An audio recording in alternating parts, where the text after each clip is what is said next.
大家好，天堂今年版就算官方現在已經實施限制創繳，但你看看現在登錄人數、排隊的數字依然是幾千人在排。但就在這個月呢，也就是4月，韓國的財經媒體報道天堂今年版的驚人營收。先來看看這則報道吧。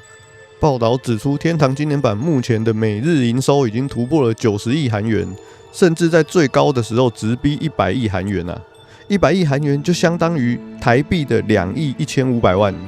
如果再把這個加上韓服的天堂 M 營收的話，就能每天進賬150億韓元，也就是台幣的3億2000萬。如果近期有在注意恩熙大哥股價的朋友，一定會發現到那4月的漲幅非常漂亮。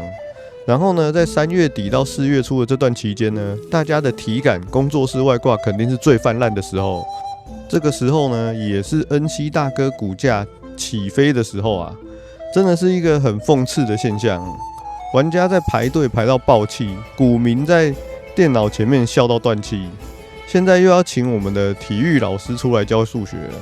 如果目前遊戲內的生態啊，工作室外掛與正常玩家的比例是9:1啊，保守估計啊，好不好？9:1。那麼每日100億韓元的營收到底是誰貢獻的？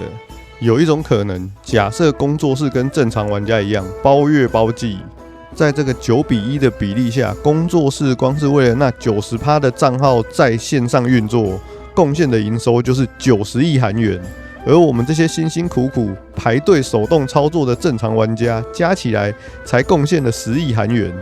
這個對遊戲公司來說，誰才是真正的大戶？是一個每天上線2小時，可能只買1個禮包的玩家，還是10萬個24小時在線，每個月穩定貢獻月費的機器人？所以現在大家知道為什麼現在遊戲裡面滿坑滿谷的工作室外掛了吧？官方卻總是每天都在公告到底鎖了多少個，結果事實上呢，工作室的數量還是多到爆炸啊。因為這些工作室如果鎖下去的話，是不是就在對自己的年終開玩笑了呢？然後另外一種可能呢，就是天堂是靠課長支撐的。確實，在4月初的時候，官方有推出萊肯的造型，這個造型一出，那個外觀真的是吸引不少課長毫不猶豫的就儲值了。但我們冷靜看下來啊，這個課長在遊戲中的佔比是多少？在數十萬甚至數百萬的賬號中，課長的佔比可能不到20%。就算一個課長花100萬台幣，100個課長也才花1億而已。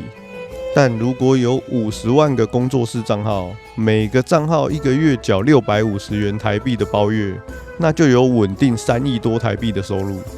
課長帶來的營收是爆炸性的，是瞬間的、短期的，但工作室帶來的營收是穩定長期的。所以，即便是萊肯造型再香，課長再怎麼 cover， 也無法掩蓋營收其實是靠龐大的工作室賬號撐起來的事實。這就是為什麼就算創繳限制，就算排隊排到死，恩熙大哥也要保住這些營收的數據。好了，以上就是今天的影片內容，感謝大家觀看。如果你是恩熙大哥，你還會大砍工作室外掛嗎？都可以在底下留言分享哦。